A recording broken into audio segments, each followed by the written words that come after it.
ще бъдем тук на върха. Живеем ние в замъка, с нас се разкършете. Тук на върха, ще бъдем тук на върха.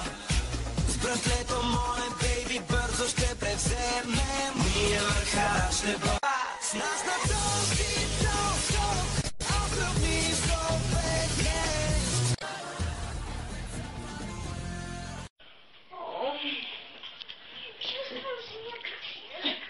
И аз имам чувството, сме заключени в нашата диетика. Кой не казва, че не му трябват магии? Евракадас, епту, тоталус. Супер, хайде да си лягаме. О, супер!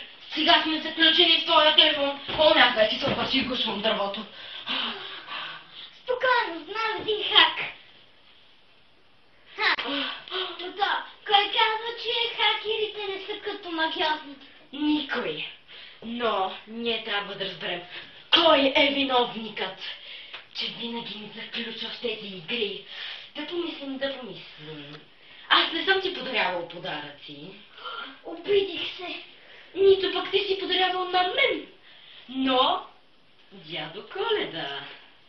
Те няма как, тогава беше минала Коледа. Да, но пък беше нова година тогава, значи. Дядо Мраз! Точно така, ще отидем при този старец и ще види на какво ще го направим. Два краля се завръща след малко. Потиси си. Дави става гадател. Носи с мама. И Ник му казва, че ще го сполети карма. Дали ще стане точно това, ще разберете в новия епизод на Два краля. Следващата събота, 22 юни, между 7 и 8 часа. Потиси. Очаквайте новия сериал Семейство на мърщеничкови това лято. Пригответе се за новия сериал Баба Любка и Баба Ляпка. Две баби, двойно повече забавления.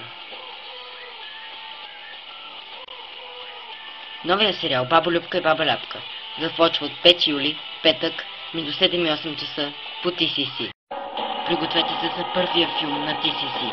Магическо приключение. Очаквайте през 2013. Два краля продължава по TCC. Знаем, че ти си виновника! Точно така! Ти ни заключи в игрите. Лош дядо Мраз. Не знам кой е бил, но дядо Коледа пръв се роди. Той получи шейната с елените.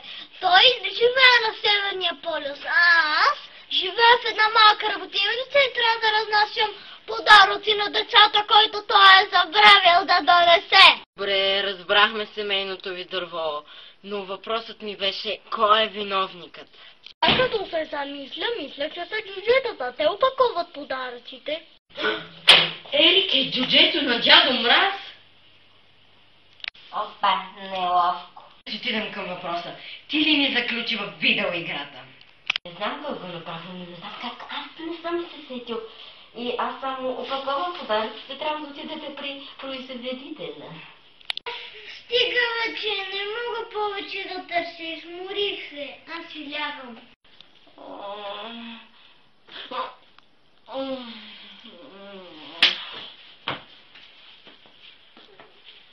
Какво правя? Буден. Искам да разбера кой се ни заключва в игрите. Не искам утре пак да съм заключен в някоя чача. Ако търсиш някаква мистерия, аз ще ти кажа едно. Дълхата вече е. Взеха и някъде към полунощ. Някой се! Ключи ги ти в игра, да не се замъкнах до сутринта. Ти била виновницата. Ти ти ни заключвала в играта. Да, знаехме, че ти си... Аз ли? Ти. Добре, аз бях. Не можах да те издържа, Ник. Като пардеше, трябваше някак си да си отмътя. Ти какво мислиш? Добре, съжалявам, няма да правя повече така. Ако и ти спреш да пардиш. Искам да ми дадете автограф. От толкова години не съм видял такова зло. В такъв случай бих казала без събрат!